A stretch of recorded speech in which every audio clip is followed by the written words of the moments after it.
I'm Dr. Deb Butler, and you are listening to Thinner Peace in Menopause and Beyond. This is episode number 534. Welcome to Thinner Peace in Menopause and Beyond. This is Dr. Deb Butler, Master Life and Weight Coach, and as always, your coach. If you're a woman and you're smart and you're successful and you've been struggling with weight your whole life, and now menopause is making it harder than ever, and you are ready to make this the last time you ever have to go on a diet again, then this podcast is for you. Stay tuned. Hi, all my dear friends all over the world. I still love to say that.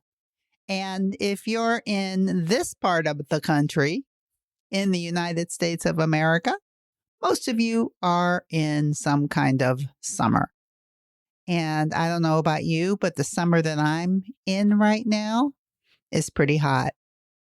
And the hotter it is outside sometimes gives me reason to think about other things because I don't want to get out and walk in the middle of the day. So I usually like to get up earlier so I can get my exercise in, or what I like to call play in. And I have to change my schedule because of the weather. And I'm so grateful that I can do that and that I've set my life up in a way that I can change my schedule according to the weather. You may or may not be in that position, but always know that you have the ability to be able to create the kind of life that you want, which is everything that I always talk about. And one of the things that I've been talking a lot about are urges. They really have my interest right now because it seems to me that that is the biggest problem with people who are struggling with weight in menopause or struggling with weight anytime is because of these things called urges. And I talked about it in the last podcast, and I've given you many, many different techniques on how to handle urges, which is just an urgent desire to do something that you really don't want to do, but you feel like you can't control it. But today I'm going to give you a different perspective, and I'm just so excited because I study Buddhism a lot, as most of you know, and one of my favorite teachers is Pema Chodron. And she wrote a book many years ago, but I still use it with my students. I use it with my clients, and I use it for my own head. And in this book, Taking the Leap, one of the things that she talks about is a term called shenpa. And shenpa is another word for being hooked. Now, this is 2,000 years old, and that's why I like it so much, because urges or shenpa have been around for a long, long time.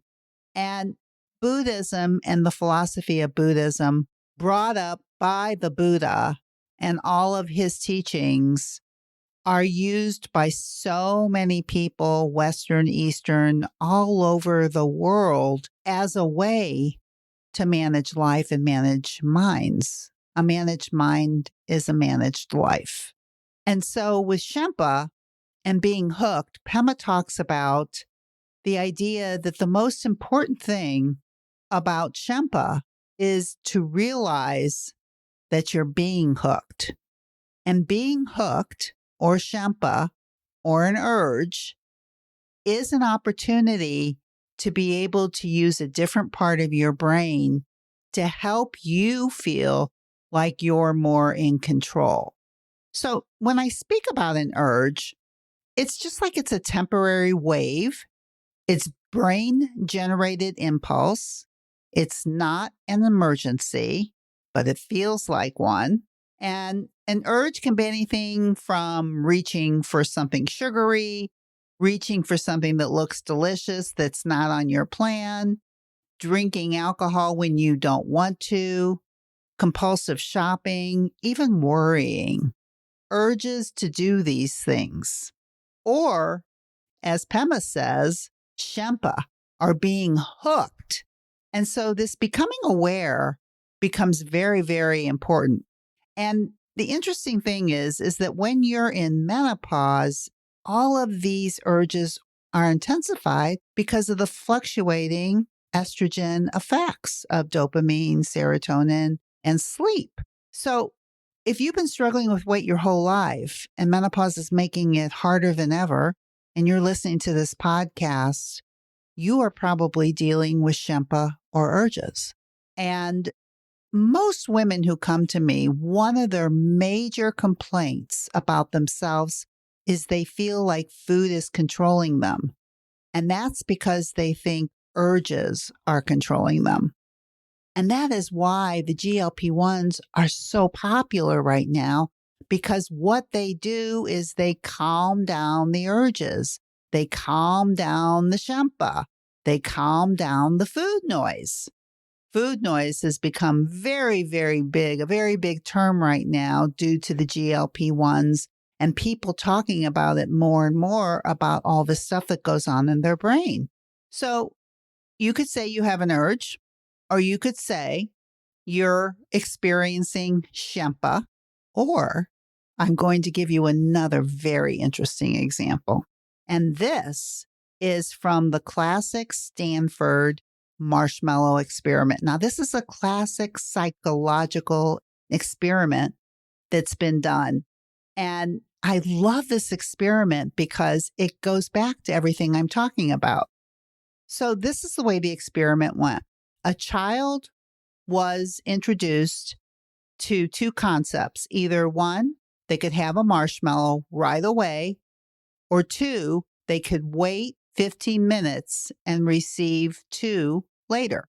Now, what this experiment found, the scientific experiment found, was that 30% of the children couldn't wait, didn't want to wait. They wanted that marshmallow right away. But the ones that waited, what they found in this experiment were the ones that actually developed better health, better everything. The idea of instant gratification or waiting, this is the experiment that set off everything. And so the lesson is that the ability to tolerate discomfort for a larger future reward predicts many positive life outcomes. Although later research showed the results are also influenced by factors such as trust and environment. So these brain-focused physicians, such as Daniel Amen, that you probably have heard of before, he's very big on the brain, and he's the one that talked about this experiment. They often use the Marshmallow Test as an illustration of impulse control and the role of the brain's executive functions.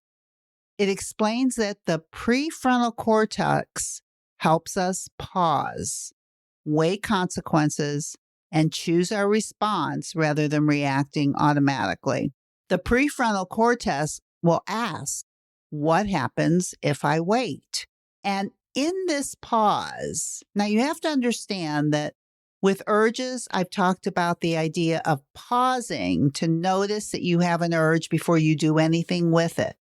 In Pema's example of shenpa, one of the ways that she talks about handling shenpa is to pause and to notice that you're experiencing it, just like I talked about with the urge, that you have to pause and notice it first. It's having this consciousness of watching yourself without reacting. So when you think about these three perspectives, Buddhism says, notice the hook. Neuroscience says, strengthen the pause. And menopause teaches your nervous system needs compassion, not criticism. Urges rise, they peak, and then they fall like waves. And I love this idea of thinking about urges like waves. And in one of my Buddhist teachings that I actually heard from John Kabat-Zinn, who is also one of my favorite teachers, he talked about urge surfing, like riding a wave or surfing on a wave is very similar to riding an urge. So how do you do this? I've talked about it in the last podcast. I've talked about it in many podcasts. But I want you to think about it in this perspective. There are so many different ways to look at it. There's an Eastern way, there's a Western way, and there is this consciousness way through Eastern or through just the Western and the way that our brains are, that we have this smart part of our brain that has this executive function that if we train it, it can do so many good things for ourselves. And like the Marshmallow Test showed, is that those who could wait before gratification, in other words, they could ride the wave and they could actually get a little bit more, proved to them that waiting gave them something better. And those same people who could wait also had better outcomes later on in life with health, careers, relationships, everything. So when we're talking about urges, my topic, and we're talking about food noise, GLP-1 topic, and the medications, we're really talking about what we want to do more than anything is if we don't use a GLP-1, we can strengthen our prefrontal cortex on purpose. And we can become one of those people that if we wait, we get a better outcome. We get more of everything that we want. So Daniel Amin, when he was talking about the Marshmallow Test, one of the things that he said, his recommendation was that if you could wait 10 minutes, I just say 3 pauses. But he says if you can wait 10 minutes and think about all the good things that are going to come from not giving in to an urge, to really look at all the good outcomes that you can have, and you can ride that wave, you will have a better life. So what do you think about that? 3 different perspectives, all on how to help your brain get more of what it wants. And here I'm talking about menopause and weight loss. I'm talking to all of you who have been struggling with weight your whole life and menopause is making it harder than ever, that it's probably due to what I'm talking about here.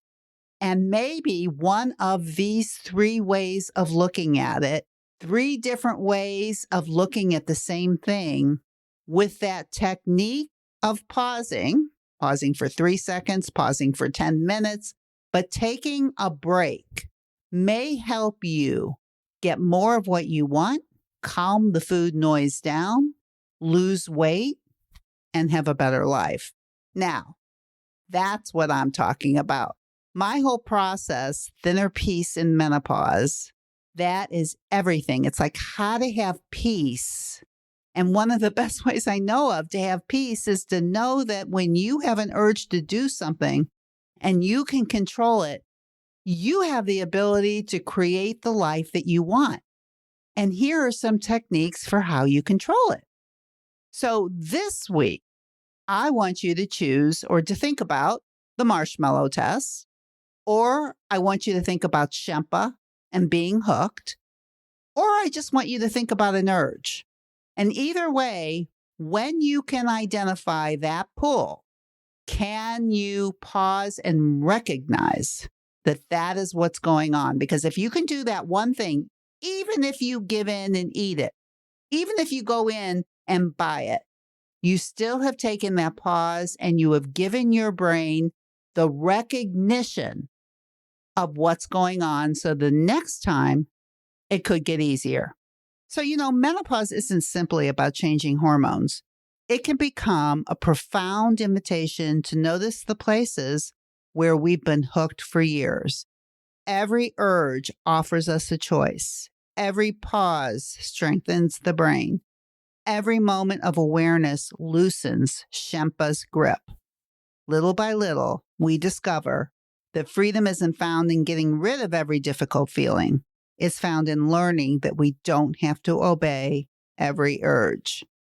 So, hey, this week, you know what I'm talking about. Find an urge, you're going to have something, and see what you can do about it and not respond in the way that you always have.